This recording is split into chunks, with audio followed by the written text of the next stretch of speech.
მოდით ნახოთ მეგობრებო, რას გეტყოდათ ახლა თქვენს მიერ ჩაფიქრებული პიროვნება ჩაიფიქრეთ ნებისმიერი ადამიანი, არ არის საოცილებელი რომანტიული ასპექტით და ნახოთ აბა რას გეტყოდათ ახლა რომ შეეძლოს, რას გეტყოდათ ახლა, როდესაც თქვენ ეს ვიდეო შეხვდათ. პირადი კონსულტაციის მსურველებმა რა თქმა უნდა მომწერეთ პირადში.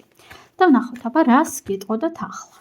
გეტყოდათ იმას, რომ ძალიან დიდი შთაბეჭდილების ქვეშ არის, ძალიან აინტერესებთ, ძალიან მოსწონხართ ადამიანური თვალსაზრისით. კიდევ რას გეტყოდათ? გეტყოდათ იმას, რომ ძალიან უნდა თავისი გრძნობებისა და ემოციების გაზიარება, არა მხოლოდ საკუთარი რაღაც სიმპათიების და აზრის გაზიარება უნდა თქვენთან დაკავშირებით, არამედ ზოგადად რა ხდება მის რეალობაში, რა ემოციებში არის, რა გრძნობებში არის, ამ ყველაფრის გაზიარება უნდა. გეტყოდათ იმას, რომ უნდა ყველაფერი სულ სხვანაირად განვითარებულიყო თქვენ შორის, ანუ მაქსიმალურად ყველასთვის გასაგები რომ იყოს, ყველა სიტუაციისთვის. ადამიანი ნანობს, რომ რაღაცები არ წარიმართა ისე თქვენ შორის, როგორც უნდა განვითარებულიყო, ხო? კიდევ რას გეტყოდათ?